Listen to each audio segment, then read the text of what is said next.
Hello, it's me. I know it's been a very long time since we've done a video. I have reasons.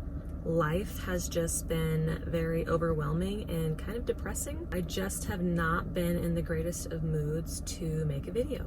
So I'm going to very briefly get into what all of those things are and try to move on as quickly as possible because it's depressing even talking about it. So I figured the best way is to just come out and say what's going on. First of all, so Adam's work has been going really well, but there was a couple of months there where he was barely bringing home any money, and therefore we really had no money to spend on the cabin, and we had a lot of maxed out credit cards to like Home Depot, Lowe's, Menards, those kinds of places, and so we were stuck. And we also had a deadline coming up to get financing for our house, so we were really stressed out about that and kind of feeling a little down because we had a couple months left to get all this stuff done and no money.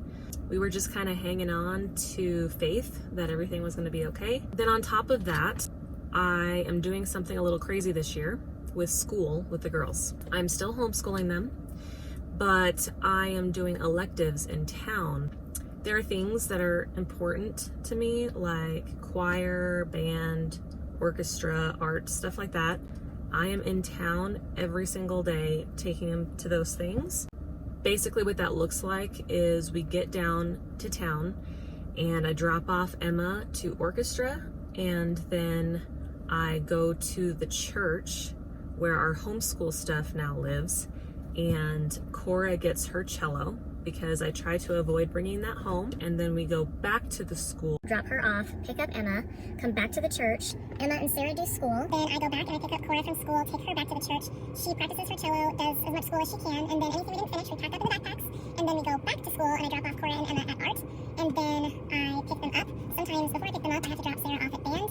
And then I come back and pick them up, and then I drop off Cora at a string academy lesson. And then I go back and pick up Sarah from band and back to pick up Cora. It's slightly different every day, but the point is it's insane. And I really wasn't sure if I was going to be able to swing it, but we are in November now and I actually feel pretty good. So it's a little crazy that I have to drive to town every day. I don't like that at all. I loved being able to stay home last year. So there's things about this that I really don't like, but the girls love it. They're happy. So I'm trying to do the best I can. Then on top of that, I don't want to be too insensitive because this really isn't about us so much, but Steve Martindale is a man that lived on the mountain, maybe, I don't know, half the time, but he was up there a lot, and he made it possible for us to drive home last year. He snowblowed the road for us every time it snowed so that we could drive in. There was maybe twice last year that we could not drive our cars in. It was a huge blessing.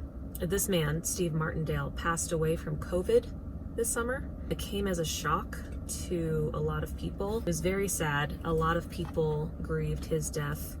Practically speaking, not to sound too insensitive, that does mean that we have to snowmobile this year. In order to do that, we really need one more snowmobile because Adam will be in town before I get to town, so he can't help me start the snowmobiles. And there's only one snowmobile that I can start on my own. So in order for the girls and I to get to town every day, we really need one more Key Start snowmobile. So that's another $5,000 right there. So add that to all of our other financial problems and stress of how we're going to do life this year. Then, to top all of that off, my dad is dying of cancer. My dad got a 6-month to live prognosis about 4 years ago. He had prostate cancer that had metastasized to his bones, and the doctors did not expect him to live, but miraculously, he was healed. It really is a very cool story, a very amazing story that some of you know. I'm not going to get into all the details about that right now, but basically, he was healed and he had 4 years of just being able to enjoy life, enjoy his kids and his grandkids, and it's been amazing, and we've all been so grateful. But a few months ago, it came back. About 2.5 months ago or so, he was given another 6 months to live. And not long after that, he really just started declining quickly. My parents decided to take him off treatment and do hospice care. And so that's been obviously very emotionally stressful for all of us. But add that to all of the other things I just mentioned. So the stress of that, I can't even really fully comprehend probably what that's doing to me. But overall, I'm doing okay. I know where my dad's going when he passes away, and I know that I'll see him again, and that makes all of this so much easier than it would be if I didn't know that. Overall, there's been a lot of peace. There's been joy in the home and the family, but it is hard. Add that to all of the other things that I've mentioned, and that pretty much sums up what's been going on in the Grussendorf house. It's just been really hard to talk about it, even really put words to it all. You know, today I really just wanted to lay it all out there and just kind of let everybody know what's been going on so that you can be thinking about us and praying for us. But that being said, I really do want to look at the positive things going on now. There's been a lot of good things that have happened. And I'd really like to share those with you guys, and I'm especially excited to get into a pretty cool story that I want to share. And really, I want that to be the highlight of this video. So, I want to jumpstart. I want to start over today with the YouTube channel. I want to get this thing moving again. I want to be able to look back at this time and think about all of the good things. So first of all, the cabin. So we asked for an extension so that we can maybe try to get the financing like 6 months from now. And that request has been accepted. And so that has taken a huge load off of our shoulders. That gives us a lot more time to pay off our little stupid credit cards, buy some more materials for the cabin, get it all done. And gives us some time to like build up our credit and save up for a down payment, all of those things. Huge weight lifted. We still need to put the siding on the fireplace, on the chimney, on the outside. And we still need to finish the flooring upstairs, in Emma's room and pretty much the entire upstairs. And we still need to do trim everywhere. And we still need to fix the railings in Corey and Emma's lofts. So there's a lot of stuff to be done still. Most of it is paid for. We just need to have the time to do it. Adam finally got paid, which was the best payday we've ever had. Got a lot of work debt paid off, a lot of personal debt paid off, some materials paid for the cabin. Things are moving forward now. And so we are just super overjoyed about that. Biggest issue now is Adam has so much work that he doesn't have any time. But that is a good problem. I am not complaining about that. We need the money, but he needs to have time to work on the cabin. So the girls and I have a good routine with school. We were able to buy a snowmobile, so we're going to be able to get out once we get the big snows. So we're feeling pretty good and pretty confident moving forward. So the big thing that I really want to talk about in this video, because it's new and it's been quite the adventure, is hunting. Adam has hunted his whole adult life. When Adam and I first got married, it was very weird to me. I hated it. I hated the meat. I hated that it took him away from me when we had babies. I would be home by myself all week with babies, and then the weekend would come and he would leave me with the babies. I hated hunting. I had a grudge against hunting for a long time. I've kind of slowly warmed up to hunting. It's kind of been this is your thing as a guy, this is your thing that you get to do. And I kind of had my thing, which was I would go on a girls trip with my BFF Angie and we would go shopping. That was my thing. We got to a place where it wasn't a problem for our marriage anymore, and he was happy and I was happy. And that's what hunting was. I started to appreciate the meat a little. Still wasn't my favorite, but kind of developed an acquired taste for it, and now it doesn't really bother me anymore, so that's nice. Then something happened. Okay, so about a year ago, I started getting into shooting. So I had never gone shooting, was pretty much just terrified of guns, and I didn't like looking at them, I didn't like touching them, I was just not a fan. And long story short, I started getting into it. And so first I started with handguns and then moved on to some rifles. And then I was like, you know what? I could do this. And so I was really excited to go hunting and just experience shooting something with a rifle. I had shot a target, but it's just not the same thing. I really wanted to kind of experience that and get to know what that feels like. You know, do I love it? Do I hate it? What is it going to be like? Adam took Cora and I antelope hunting to start. It was an interesting experience. There was some mistakes that we made and we've learned, but basically what ended up happening is all three of us were able to get an antelope, and that was really fun. So that was my first kill, and it was really fun. I really enjoyed it. After I did it once, I was ready to do it again. So some of you might think that's a little bit weird, but when you get to fill your freezer with an animal that you hunted, there's something special about that that is hard to explain until you've done it. I really didn't appreciate it until I did it. And now I would love to be able to fill our freezer with only animals that we've killed and butchered ourselves. That's just kind of where I'm at now. So then after that, we went deer hunting. Not very successful with the deer hunting. We had to get a buck, and it was really hard to find them. We did find some, but almost never were we able to take a shot because they're fast. So part of it is just our inexperience probably, and we're still learning. And part of it is just, that's just the way it goes sometimes. I did end up shooting a buck and I lost it.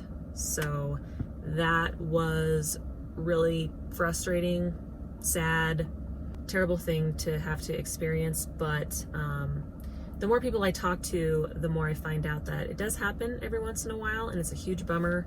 But you know, that animal is going to provide meat for somebody, whether it's another hunter that finds it injured and fills their tag, or other wildlife. It will become someone's food. That was a hard thing to go through, but I did recover. Adam is the only one that had an elk tag this year. He's been trying to get an elk since September, I believe, which is archery season. Usually when he's successful with elk, it's during archery season. He has a specific way that he knows how to do it, and it works, and he calls the bull in and he shoots it and it's done. But this year, both he and his dad had a shot at a bull, shot and missed. And so they were pretty devastated about that. Then after archery season, it's rifle season for deer, and then after that it's rifle season for elk. And so the last couple weeks has been rifle season for elk. He was feeling a little bit kind of over it, kind of burned out, kind of sick of it. But I really wanted that elk because elk meat is very tasty and there's just a lot of it. When we got the meat back for our 3 antelope, it was a little bit depressing about how little meat we got back. It tastes great, but it's just not gonna last very long. So I really wanted that elk.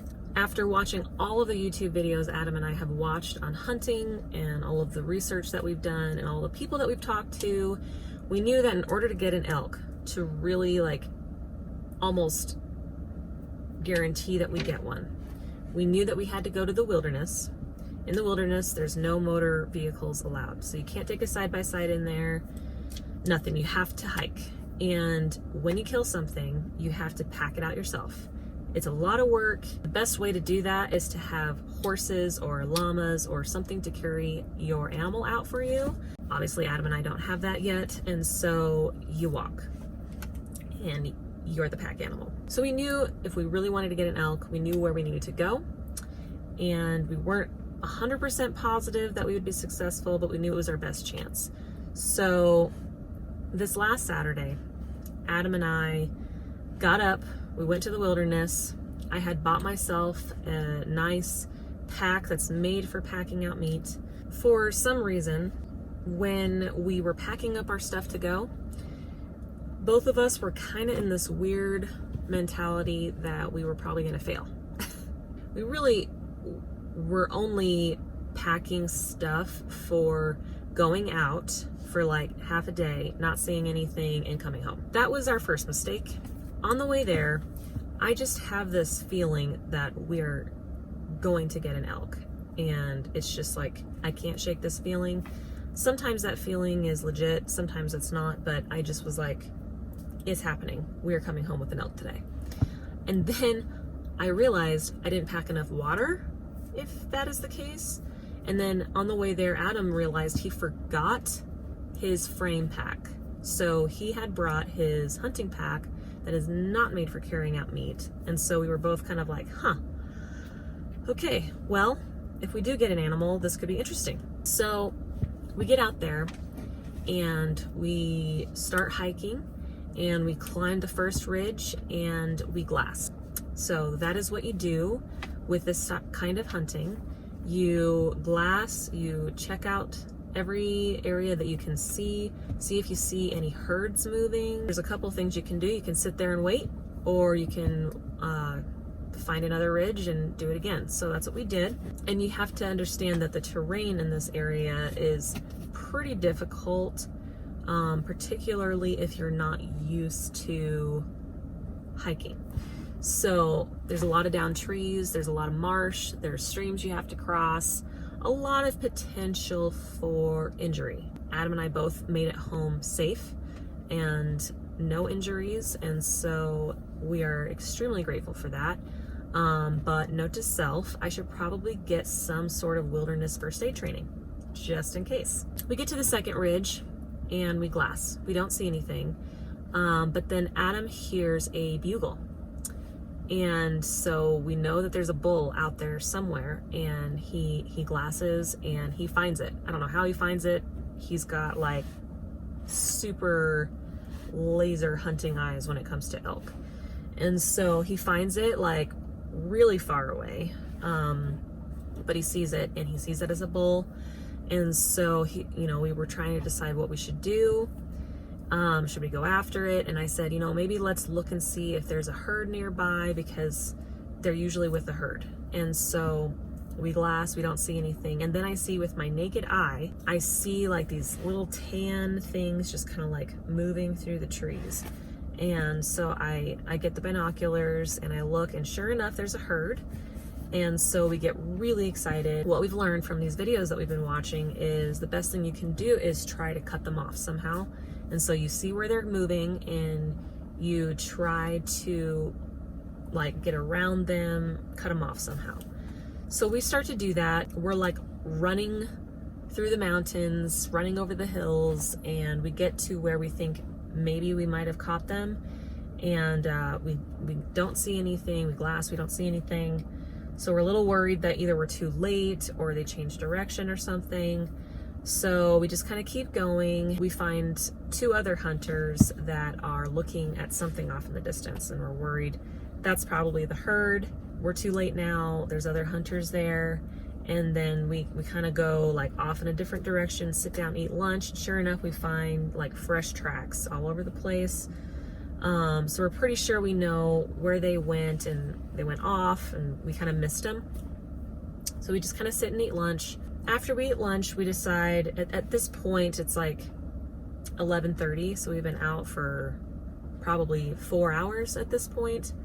We've already walked like 5 miles. Doesn't sound like a lot, but 5 miles in the mountains, in the terrain like that, is some pretty hard work. So we're already kind of feeling almost done, physically almost done. Adam and I are not the most in shape people. We decide we're gonna kind of like make our way around in a circle back to the truck. So we start that journey, and we end up having to go up this like crazy steep hill, really, really hard. We're both like super out of breath when we get like halfway up it. Every few feet we take, we kind of look out, see if we see any movement. We get there, and Adam sees another herd off in the distance. Not quite as far away as the last one, but pretty far. It's kind of moving on the same path that the last herd was on. And so, you know, we're like, they're probably going to the same place as this other herd. And so we have a good feeling about where they might go. I'm kind of tired at this point and ready to go home, but I was like, do you want to try to catch up to them? And do you want to try it again? And he was like, yeah, I want an elk. I was like, okay, let's go. So we start going, and Adam is like sprinting to these elk, and I cannot keep up. And, you know, he's looking back and waiting for me, and I'm like, you know what, just go. There's no way I'm going to be able to keep up with you. Just go. He goes, and I go as fast as I can.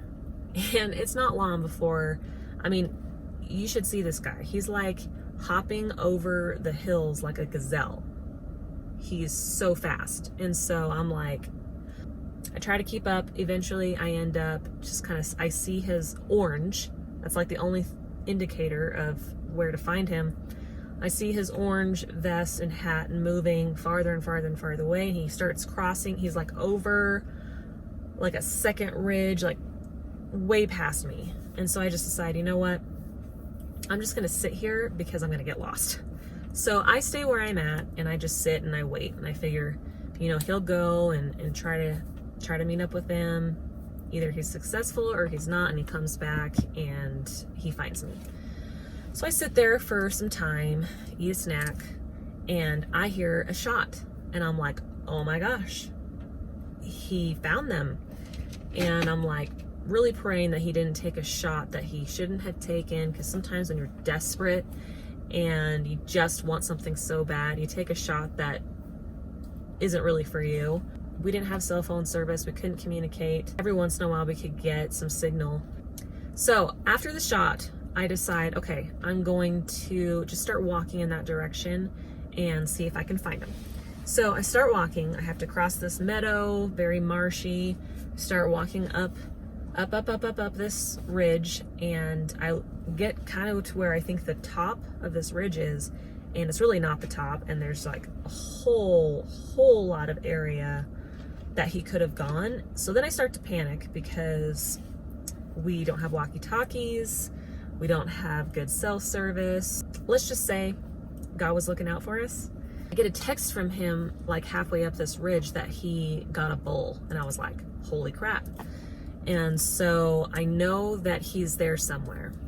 But yeah, so when you're out there and you hear a shot fire, you think it's coming from one way, but it really could be coming from anywhere, because the sound like bounces off a mountain here and echoes there, and I mean, it gets really crazy. This was another big mistake that Adam and I made. But like I said, I really think God was watching out for us. I kind of basically yelled for him. He didn't hear me. Then he started yelling for me, and I was able to find him. He had made his way back and was like almost to the meadow that I had just crossed. He was quite a bit more left than what I thought he was. So we were able to meet up, thank goodness, and he took me to his bull far away, really far away. I don't know how this guy caught up with this herd that fast, but he was fast. When Adam got up on the elk, all of the cows, all of the females go by one after the other, and then how they travel is all of the cows go first, and then the bulls are at the end, and it's like younger bull to bigger bull, and they kind of go in order like that. And so Adam saw some spikes come through, and then he saw a 3-point come through. Obviously not a huge bull, but good meat. And so he took a shot and it went down. And then right behind him came a 5-point. And so he was a little bit like, crap. But at this point, we just needed the meat so bad. He was not worried about how big the antlers were gonna be. He just wanted the meat, and I'm really grateful. Later on, we realized how grateful we were that he chose that bull to shoot and not wait for a bigger one, because the trek back to the truck was going to be something else. We got to his bull and he's not dead, and he lifts his head up. It's kind of freaky. I kind of wish I got it on video, but something about videoing an animal that's dying just doesn't quite seem right. So he had to take one more shot to get it to die, and eventually he did die, and we came up on him, and oh my gosh, elk are huge. Apparently this was a small one, but it was so big. I've seen elk, but not up close. Until you get up close to them, it's really hard to tell how big they actually are. So we're celebrating, completely overjoyed, so happy that we finally got an elk and that we were gonna have meat in our freezer, and that this worked. You know, like, you try things and they don't work, and after a while you start to feel like, you know, like you're just the only one up there not getting an elk. So then Adam shows me how to quarter an elk and get the meat out, and it's quite the ordeal. It takes a lot longer than I thought it would. So basically what you have to do is you have to quarter him, which is basically taking off the shoulders and the legs, and then you remove the back straps and the tenderloins, and that's all the meat that you get. You can get some more meat, like out of the ribs and stuff like that, but it's a lot of work, so most people will not do that. There's a lot of meat that you leave behind, or, you know, it looks like meat that you're leaving behind, and basically, you know, that provides food for the wildlife, the coyotes, the birds. It's really quite amazing how many animals will live off of the carcass of an elk. And then after you get all the meat, you have to take the antlers. You have to have evidence of sex, okay? Because if you had a cow tag and you shot a bull, you're gonna get in really big trouble, or vice versa. So you have to take the antlers, or you can take other parts if you really want, but most people would take the antlers. But you do have to remove the antlers from the skull, and that is quite a bit of work. Holy smokes. So that took some time, and that was like something straight out of a horror film. Got to see some brains and stuff like that. Then, if you want, you can take, every elk has 2 ivory teeth. So then you take the teeth. We got it, we did it, and then we started packing up. What we had to do is take one of the quarters and load them into our packs and walk back to the truck, and then come all the way back for the rest and back to the truck again. So now we knew we were gonna have to do this, okay? So this wasn't like a total shock or anything, but what we didn't fully understand, I mean, we had a pretty good idea, but you don't know until you do it, was how hard it was going to be. Yeah, so we started packing up the quarters, took a celebratory shot of Fireball, because apparently that is the Grussendorf tradition, and then we started walking. So Adam forgot his pack, right? His frame for packing out the meat, so all he had was his other hunting pack. So he was hoping he'd be able to like fit the meat in there somehow. It was a no-go. So what he ended up having to do was swing the hind quarter onto his back, on top of his pack, like this, and he literally carried meat like this the entire way. How he was able to do that physically, I have absolutely no idea. By this point, Adam and I are already fried. Both of us are in a significant amount of pain in not too long. We weren't entirely sure how far away the truck was. According to our GPS, is about 2 miles away. Hoping we could get there in like maybe an hour, you know, 30 minutes a mile, something like that. So we start going, we take breaks.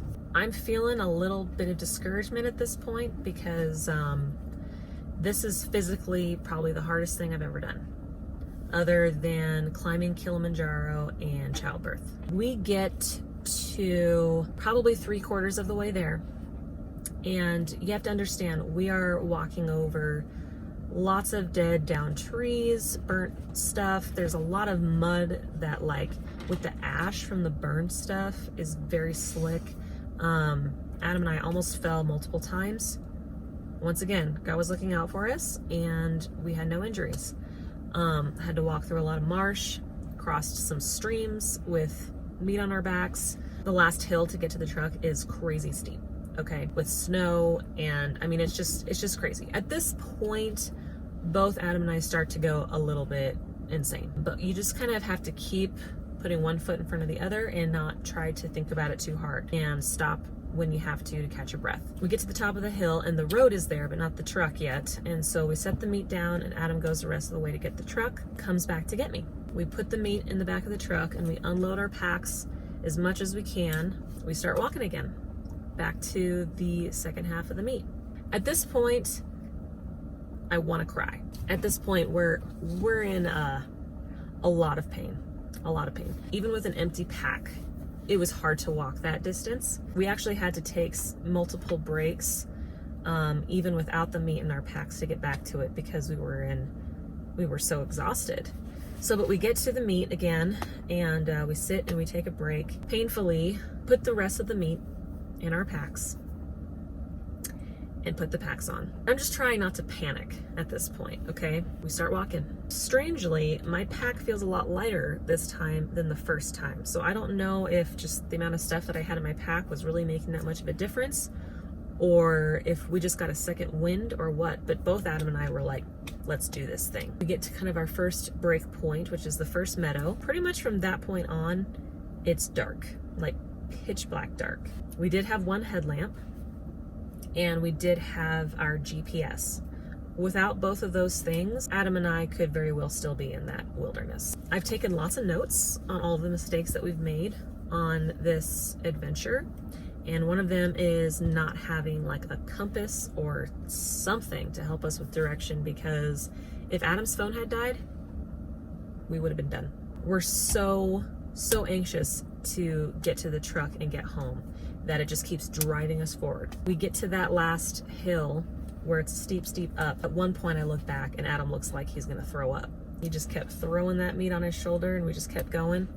And then we get to the top of the ridge somewhere and we're a little bit off of our original tracks, and so we're not quite sure how far away the truck is. So Adam pulls out his keys and hits the button and there's a truck right there.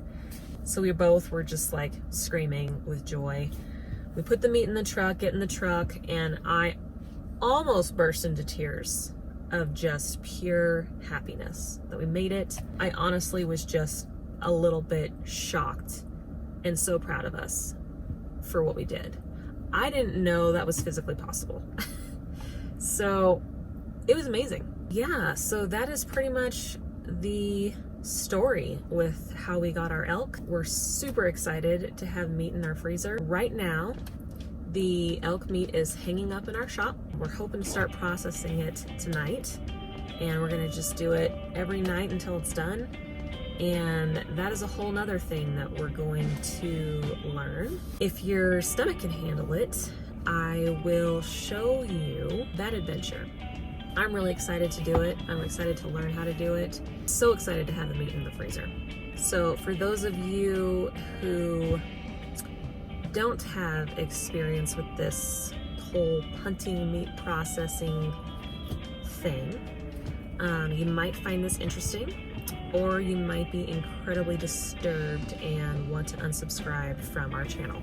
That's fine. Whatever you want to do is totally up to you. So tonight, we're gonna get started. I'll let you watch me learn how to process elk.